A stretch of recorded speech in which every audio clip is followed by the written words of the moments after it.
เฮียนกองประชุมสภาแห่งชาติบรรทานผู้นำพรรคไอรัฐที่เคารพนับถือ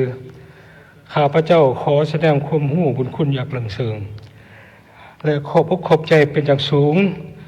ต่อบรรทานสมาชิกสภาแห่งชาติสุดที่สิบจะให้ความไปเหนื่อยเสื่อใจเชื่อมันเลือกตั้งเอาข้าพเจ้าให้ลงตำแหน่งเป็นประธานสภาแห่งชาติสุดที่สิบอีกหนึ่งสมัย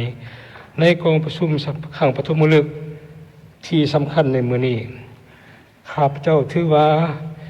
เป็นการมอบความชอบการเมืองอันใหญ่หลวงและมีเกียรติที่ประชาชนมอบให้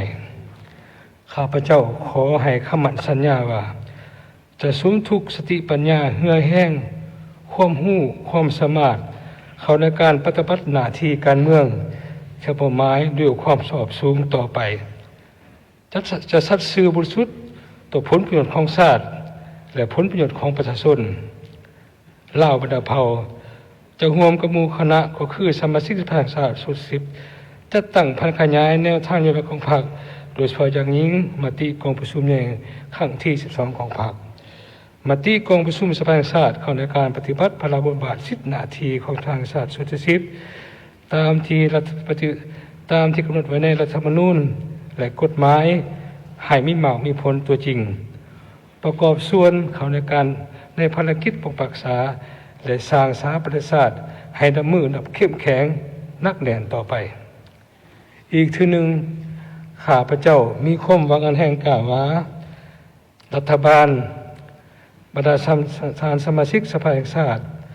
บรรดาองค์การจัดตั้งพรรครัฐศูนย์การและเล่าสังชาติหรือการจัดตั้งมาส่วนขันศูนย์กลางก็คือประชาชนลาวบรรดาเผ่าจะสืบต่อให้การร่วมมือให้การสนับสนุน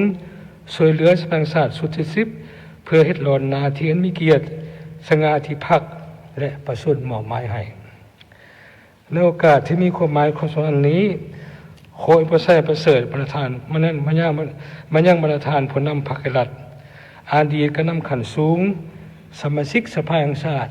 แขกที่มีเกียรติทางภายในต่างประเทศจงมีพลังไม่สมบูรณ์มีความสุขประสบแต่ความสำเร็จในภารกิจอันมีเกียรติสง่าของประธานตลอดไปอวยพรในกองประชุมเขาธรรมลึก